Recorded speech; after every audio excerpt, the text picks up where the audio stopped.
Coconut curry with chicken and basmati rice with that fancy crispy top. Chicken thighs, skin removed. We don't want the end result to be too greasy. You could use boneless, but leaving the bone on is going to give us the most flavor. We're just going to make a couple relief cuts for later. If there's any excess fat, you might want to get rid of that now too. Chicken. You know what I love about my Indian friends? They love garlic and ginger. A lot of ginger and garlic. Much different from hand chopping. Ginger garlic paste. A little bit of that now, some salt, and soy sauce. We got a little time. Let's give that chicken some flavor. While that chicken gets big flavor, that saffron needs to bloom. The best quality saffron is solid red, with not a lot of yellow and orange. Full long threads, not dust. Warm water will bring out the perfume, blooming the spice. If your water turns yellow, it's good quality saffron. If it went bright red, you know they added dyes. Basmati rice is known for its extra long grain and being very aromatic. Rinsing off the excess starch will ensure that this rice is fluffy.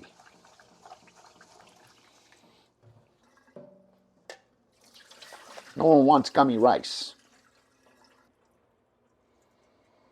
You need some kind of fat for blooming spices. I prefer the flavor of ghee, especially for rice.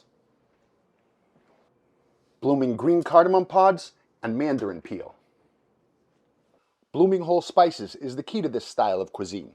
Cinnamon, clove, whole cumin seed, and whole mustard seed. And the earthy, citrusy flavor of whole curry leaves. What I don't use, I suckalux. They'll last in the freezer for 6 months. Nothing like whole curry leaves. The other key to this style of cooking is taking the time to build those flavors. I recommend staying close by if you're going to do this well. How much water you use to pot cook that rice really don't matter. Just bring it to a boil. As the water comes out, that ghee reappears, letting you know it's time to add the next layer. Onions, chilies,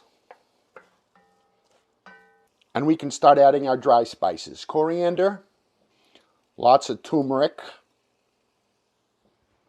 and garam masala, which is like a blend of everything. If your senses haven't started going crazy yet, they're about to be.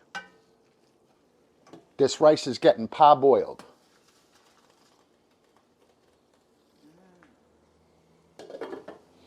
Make a hole and fresh tomatoes, flesh side down.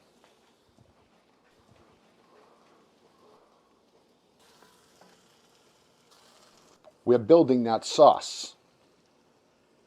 5 minutes. But before we rinse it, we need a nice scoop of that rice. The rest of that starch can go.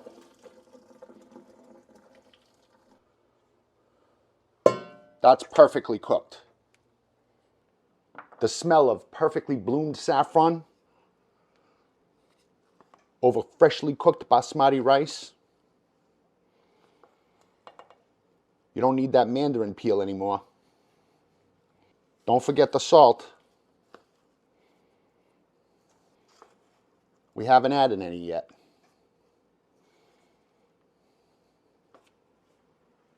We're going to use that rice and water mixture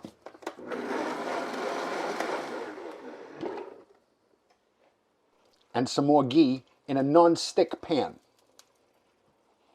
That's going to help form the crust. This is the art of building flavors. If you want to remove those tomato skins, now's a good time.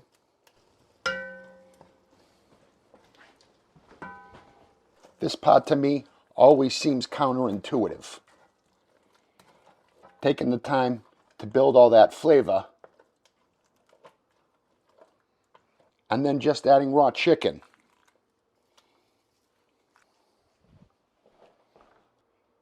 It seems crazy to add water to that once you've taken so much time to reduce it. But that's how we build flavor. And don't just pack that rice on. Carefully lay it in.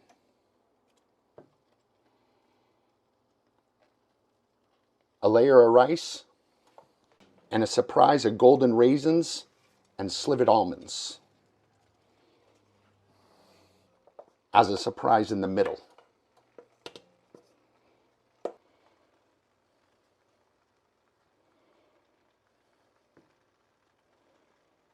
Lid on and continue to cook on low. Most of that liquid's gone. You can see the little bubbles along the edge. A little nip and tuck maybe.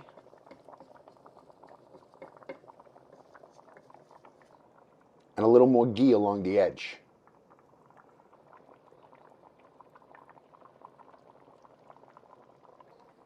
Now it's sizzling.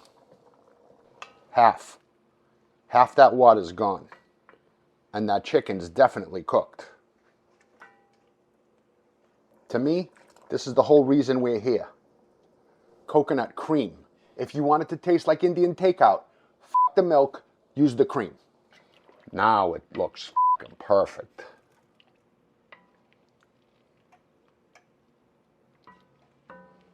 For complete authenticity, always finish with kasuri methi. I call it Indian dried parsley. Its flavor is unique, there is no substitution. You can see how fluffy that rice is. Bottoms up. And we got that crispy top.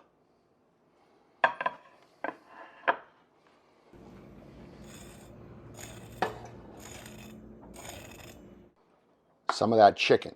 Dude, can't believe that came out of our kitchen. That bone contributed to the flavor, but isn't much for the presentation. That's better. It's all about that curry. Cilantro, that's it. I'm gonna start with that beautiful yellow rice. It's so fluffy. Those little pockets of flipping raisins and almonds in there too. I need a little flavor with all the rice, chicken, curry sauce. That's a winner. That's fucking fantastic. Taking the time to build those flavors, I mean, it pays off. It's like takeout. Fucking wonderful. I love it. I'll have leftovers on this one for sure. There aren't gonna be any.